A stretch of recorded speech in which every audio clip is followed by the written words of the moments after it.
Hello दोस्तों। जैसा कि आप सभी देख रहे होंगे, भारत में कोरोना की वेव आई है। उसमें मरीजों की संख्या दिनों दिन आसमान छूती जा रही है। बहुत ही दुखद समय चल रहा है हम सभी के लिए। और इसी बीच नीति आयोग के एक सदस्य द्वारा एक बयान दिया गया जिसमें कहा गया है कि अब हमें घर में भी मास्क पहनना होगा।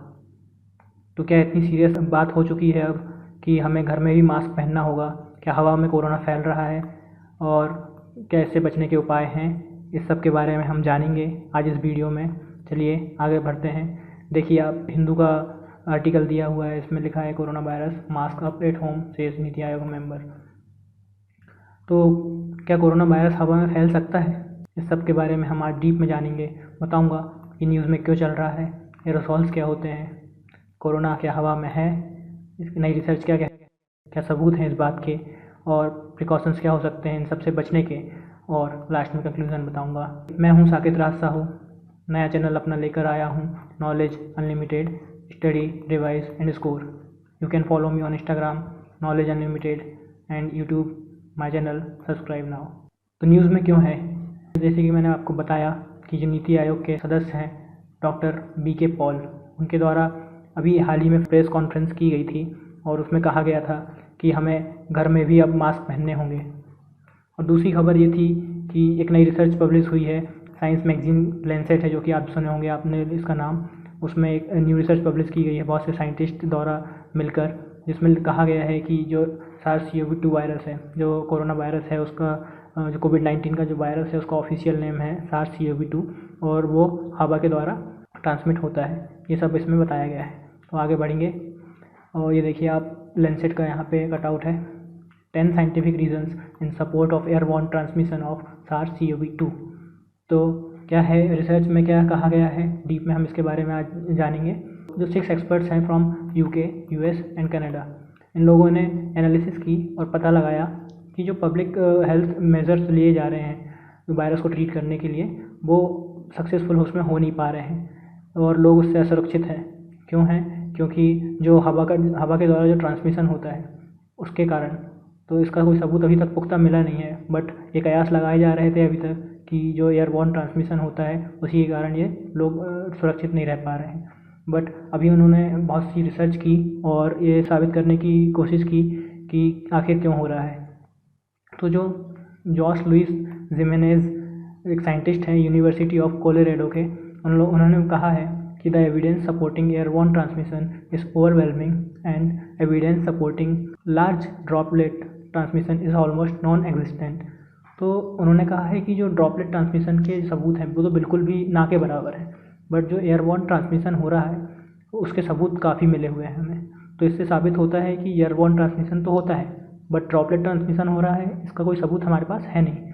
तो और भी स्टडीज़ ने कंफर्म किया है कि बहुत से लोग हैं जो किसी के संपर्क में नहीं आए हैं, किसी ऑब्जेक्ट को टच नहीं किया है, उन लोगों को भी कोरोना वायरस पॉजिटिव पाया जा रहा है। तो एरोसॉल्स क्या होते हैं? एरोसॉल्स अभी बहुत सी खबर में चल रहे थे बहुत दिनों से, क्योंकि जो एरोसॉल्स हैं इन्हीं के द्वारा हवा में कोरोना वायरस फैल रहा है, ये बताया जा रहा है। तो एरोसॉल्स होते क्या हैं? एरोसॉल्स कुछ नहीं, बहुत छोटे छोटे पार्टिकल्स होते हैं, एरोसॉल्यूशंस जिनको बोलते हैं। तो एरोसॉल्यूशंस के लिए शॉर्ट फॉर्म है एरोसॉल्स। तो बहुत छोटे छोटे पार्टिकल्स होते हैं, बहुत ही छोटे, जो हमें दिखाई नहीं देते, माइक्रोमीटर्स में होते हैं। अब हवा में रहते हैं और हमें नुकसान पहुंचा सकते हैं। जैसे कि आप दिल्ली में जब प्रदूषण के बारे में खबर चलती है तो आप बहुत सुनते होंगे PM2.5, PM10, ये सब एरोसॉल्स ही होते हैं जो हवा में रहते हैं और हमें दिखाई देते नहीं हैं, बट हमारे शरीर को नुकसान पहुंचा सकते हैं। तो ये सॉलिड पार्टिकल्स भी हो सकते हैं, लिक्विड ड्रॉपलेट्स भी हो सकते हैं जो हवा में तैरते होते हैं। तो कैन बी नेचुरल और एंथ्रोपोजेनिक। तो क्या नेचुरल भी हो सकते हैं और एंथ्रोपोजेनिक यानी मैनमेड हो सकते हैं, या इंसान के द्वारा प्रोड्यूस किए गए। इंसान कैसे प्रोड्यूस करता है? धुआं जो छोड़ते हैं हम लोग गाड़ी से, फैक्ट्रीज़ में जो धुएँ निकल रहे हैं उन सब में बहुत सारे एरोसॉल्स प्रेजेंट होते हैं। छोटे छोटे पार्टिकल्स निकलते हैं जो हम दिखाई नहीं देता हमें, और साइज़ इनका बहुत छोटा है, देखिए 6 to 12 माइक्रोमीटर्स में। एग्जांपल्स हैं फॉग मिस्ट, आपने देखा होगा, और स्मोक फ्रॉम व्हीकल्स जो हम निकाल रहे हैं, ये सबसे बड़ा अभी एरोसॉल्स का कारण है। तो रिसर्च में और भी बातें हाईलाइट की गई है कि लॉन्ग रेंज जो ट्रांसमिशन हो रहा है वायरस का, वो लोगों में, जो अगर आपके बगल के रूम में कोई पॉजिटिव व्यक्ति रहता है और आप उससे दूर, काफ़ी दूर रह रहे हैं, तो भी आप पॉजिटिव आ सकते हैं। क्योंकि जो वायरस है वो हवा से उड़ते हुए उसके बगल के रूम से उड़ते हुए आपके रूम में आ सकता है और आपको इन्फेक्ट कर सकता है। ये भी इसमें पता लगाया गया। और बहुत से स्ट्रेन से जो हैं अभी म्यूटेशन हो रहा है, वायरस है, म्यूटेशन तो होगा ही, तो बहुत सारे म्यूटेशन अभी पाए गए और उसमें नए नए स्ट्रेन मिले हैं लोगों को बहुत सी कंट्रीज़ में। तो जैसे कि सबसे पहला स्ट्रेन पाया गया था B117 जो कि यूके में डिटेक्ट हुआ था।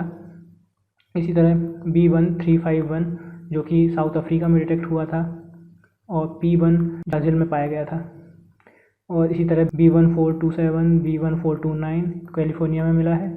और इंडिया में जो अभी सेकेंड वेव चल रही है उसमें सबसे ज़्यादा घातक डबल म्यूटेंट वायरस है। ये सब तो सिंगल म्यूटेंट है। म्यूटेशन क्या होता है? म्यूटेशन यानी कि जब वायरस की कॉपीज़ बन रही होती है आपके शरीर में, सेल्स में जाता है वो, उसकी कॉपीज़ बनती है बहुत सारी, वो डबल होता है, ट्रिपल होता है। तो जब कॉपीज़ बनती है तो उसी बीच जो वायरस में थोड़े से कुछ चेंज आ जाते हैं, थोड़े बहुत, कि इसका यहाँ पे एक लाइन थी इसमें नहीं थी, तो ये जो चेंज आता है उसको म्यूटेशन बोलते हैं। तो वो म्यूटेशन के कारण उसमें जो कैरेक्टरिस्टिक्स हैं बहुत सारे चेंज हो सकते हैं। इंडिया में जो म्यूटेशन हुआ है वो डबल हुआ है, सब में तो सिंगल होता है। जैसे मान लीजिए कि एक वायरस है जिसमें सिंगल लाइन का चेंज आया, फ़र्क आया। इसमें अपना जो इंडिया का आया है उसमें डबल म्यूटेशन आए हैं, ये 2 चेंज हुए हैं उसमें एक ही बार में। तो ये बहुत रेयर होता है बट हुआ है इंडिया में और बहुत घातक है ये वाला। तो हम इसको अभी जो बहुत सारी जो केसेस आ रहे हैं उसमें 50% से ऊपर डबल म्यूटेंट के केस पाए जा रहे हैं। और अभी और भी चौंका देने वाली खबर आई जब वेस्ट बंगाल में टेस्ट हुए हैं जिसमें पता लगा है कि एक ट्रिपल म्यूटेंट वायरस पाया गया है। तो ट्रिपल म्यूटेंट वायरस जिसको नाम दिया जा रहा है B1618। तो इन सब ये नाम थोड़े आपके लिए इंपॉर्टेंट हो जाते हैं, यूपीएससी प्रीलिम्स वाले पूछ ही लेते हैं। अब आजकल ये नॉर्मल बातें तो रही नहीं, कोविड SARS-CoV-2 वायरस है तो सबको जानते ही सब लोग, तो अब इस ट्रेंड के ऊपर भी जा सकते हैं वो लोग। तो आप लोग ध्यान रखिएगा इस बात को, खासकर इंडिया के। और तो अब लोग इतने घबराए हुए हैं, सब लोग, घबराने की बात है बट इतनी भी नहीं। तो इसके प्रिकॉशंस है बहुत सारे जो कि हम लेंगे तो हम सुरक्षित रहेंगे। तो प्रिकॉशंस में क्या है कि जैसे कि रिपोर्ट में बताया गया है कि जो ट्रांसमिशन हो रहा है वो इंडोर्स ज़्यादा हो रहा है आउटडोर के मुकाबले। तो ट्रांसमिशन को रिड्यूस करना है अगर हमको इंडोर में, तो उसके लिए हमको चाहिए वेंटिलेशन होगा तो देखिए क्या होगा कि अगर आपके घर में कोई भी पॉजिटिव है जो जानता नहीं है, असिम्प्टोमेटिक है, काफ़ी लोग हो रहे हैं जो सिम्टम्स नहीं दिखा रहे हैं बट उनको है, और अगर आप साथ में रहते हैं तो आपको इजीली ट्रांसमिट कर सकते हैं वायरस। बट अगर आपका रूम बिल्कुल भी वेंटिलेटेड नहीं है, बिल्कुल भी जगह नहीं है हवा को बाहर निकलने के लिए, तो वो इजीली आपको ट्रांसमिट हो सकता है और इन्फेक्ट कर सकता है। बट अगर वेंटिलेशन अच्छा होगा तो आप सुरक्षित रह सकते हैं, हवा के जरिए वो बाहर निकल जाएगा वायरस। तो वेंटिलेशन हो गया, साथ ही एयर फिल्ट्रेशन की सुविधा, बहुत सारे अच्छे क्वालिटी के एयर फिल्टर आ रहे हैं, आप उनको घर में या अपने ऑफिस में यूज़ कर सकते हैं, जिससे जो एयर को प्यूरीफाई कर देते हैं, साथ ही में जो भी एयरोसॉल्स होते हैं उन्हें बाहर निकाल देते हैं। तो आप सुरक्षित रह सकते हैं। और क्राउडिंग से तो बिल्कुल बच के ही रहना है, क्राउड जितना हो सके इग्नोर करिए, बाहर जाने से बचिए, तो आप सुरक्षित रहेंगे घर में। और मास्क तो पहनना ही है, पर जो अभी नई गाइडलाइंस आई है उसके मुताबिक इंडोर मास्क पहनना भी ज़रूरी हो चुका है। तो अब देखते हैं इंडिया में कितना प्रैक्टिकल है ये बात, घर में लोग कितना पहनते हैं मास्क, बाकी पहनना होगा ऐसा बताया जा रहा है। और साथ ही मास्क की क्वालिटी पे बहुत ध्यान देने की ज़रूरत है। देखिए जो नॉर्मल मास्क आप लोग पहनते हैं, कई बहुत से लोग कपड़े वाले, वो एयरोसॉल्स को डिफेंड नहीं कर सकते, उसमें ये क्षमता होती नहीं है कि आप जो एयरोसॉल्स हैं बहुत ही छोटे उनको रोक सकें। कोई मतलब नहीं है अगर आप नॉर्मल मास्क पहनते हैं, इसलिए ख़ास तौर पे जो बताया गया है कि N95 मास्क है उसको आप पहनिए, तो वो आपको एयरोसॉल्स से बिल्कुल बचाएगा। और बिल्कुल ध्यान दीजिए और फिटिंग पे भी ध्यान दीजिए, क्योंकि अगर राइट साइड से अगर खुला होगा मास्क तो आपको इन्फेक्ट कर सकता है। कंक्लूज़न में यही कि पैनिक करना होगा क्या, नहीं, बिल्कुल नहीं करिए। पैनिक करने से कोई फल मिलता नहीं किसी को, तो अगर आप पैनिक करेंगे तो कुछ होगा नहीं खास, बस आपको अटेंशन पे करनी होगी। और जितना ज़्यादा आप संभल के रहेंगे, प्रिकॉशंस के साथ रहेंगे, और जो सरकार के द्वारा ICMR WHO के द्वारा जो भी गाइडलाइंस बताई गई है, जो भी SOPs स्टैंडर्ड ऑपरेटिंग प्रोसीजर्स बोलते हैं, उसे फॉलो करेंगे अगर आप, तो बिल्कुल आप सुरक्षित रहेंगे। और साथ ही अपने आप के साथ ही साथ फैमिली और सोसाइटी को भी बिल्कुल बचा सकते हैं। इसी नोट के साथ stay safe and don't panic. Thank you. Like this video, share and subscribe my channel Knowledge Unlimited, so that I can feel motivated and make more videos.